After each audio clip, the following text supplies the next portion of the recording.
You're watching Bloomberg UTV. This is a special debate, the Millennium Goals debate. Can India achieve the Millennium Goals? Gopal Subramaniam, the biggest idea of ensuring that people can not only, that Millennium Goals do not become one more top-down subsidy, that people can actually demand and when not given, seek redressal. I think that is what we have to work upon. I think the role of lawyers and judges has now become far from conventional.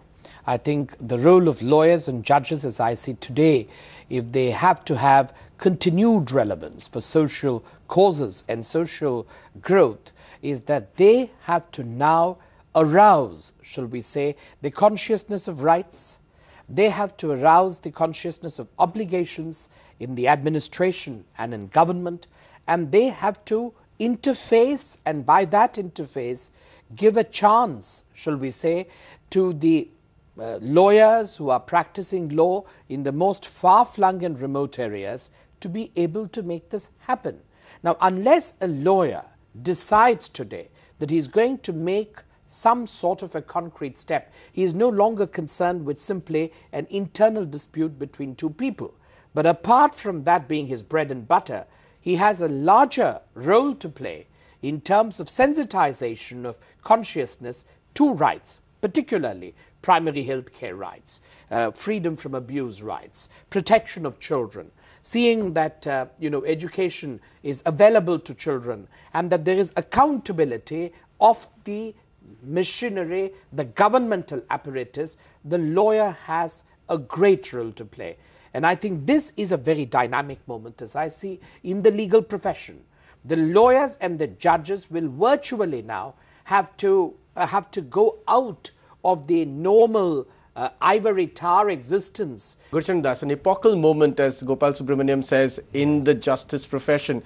An epochal moment in several other places too? Yes, absolutely. I think we are beginning to recognize that in our society, when the government fails, the people take over. And that's quite wonderful, actually. Instead of moaning about these private schools, which may not be so good, but at least they come up in the slums. So therefore, for example, in 90% of our economy is really the informal economy. Sure. Now, this informal economy is a source of great energy. That's and right. Why it's informal is because of the tremendous amount of red tape and corruption involved in the formal economy. Therefore, if we could make it easy for people to get titles, if we could get rid of red tape, people will respond. They will deliver on their own a lot of things. And therefore, actually, the role of the government, unless you can bring some kind of revolution of accountability, which I don't see, it would be much better to depend on people's energy. Let me play devil's advocate here and ask you a big question.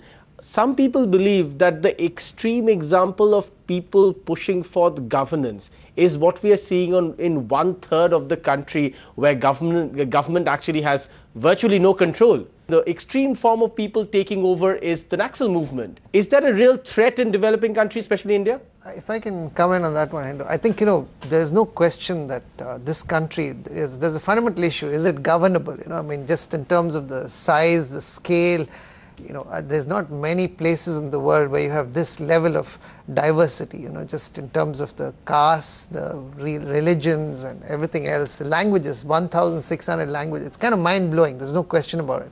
But, and I'm absolutely sure that it's a time bomb, it's a ticking time bomb. If you don't address the basic needs of people, but the solution, which Gurcharan was espousing earlier, because you take the health sector in India, which is where we have the biggest challenges. It's almost as privatized as, say, the US, because there's not many countries in the world which has so much private provisioning of health. But that's not resulting in good health outcomes. So I think, the state has a role because it's unregulated, people are not empowered. So it's a combination of these things. You need a good state which is delivering and people which are empowered. There are many, many cases where private provisioning will be much better. There's no question, but I'm not sure that that's a blanket solution to the problem. No, I wasn't suggesting it's a blanket solution at all. I was suggesting that, we should make every effort to improve delivery in the public sector. Yes. But we've been trying for decades to do it.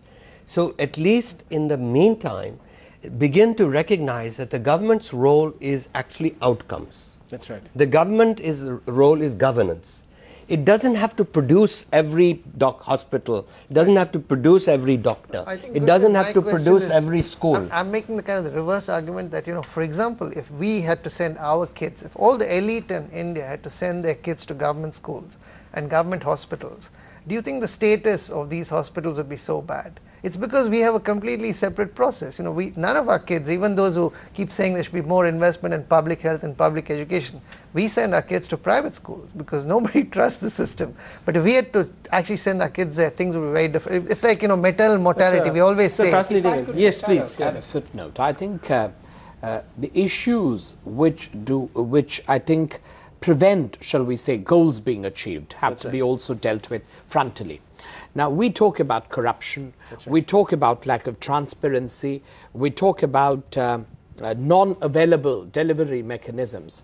I think we need to look at these issues in an out-of-the-box paradigm. Yes, right. That is, corruption can never be tackled by Prevention of Corruption Act, a law.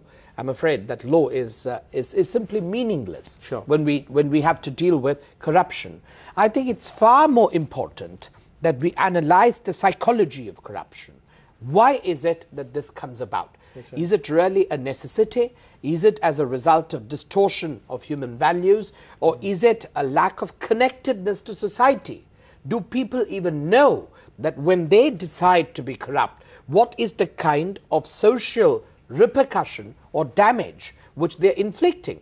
So I think we need to look at every single issue, not only through the normal paradigm of governance and government wanting to reach a goal. What Salil mentioned about hospitals. Government hospitals, even today, have some of the best doctors. Government hospitals are able to respond in emergencies. Now, you look at that on the one hand. That has been the tradition with reference to government hospitals.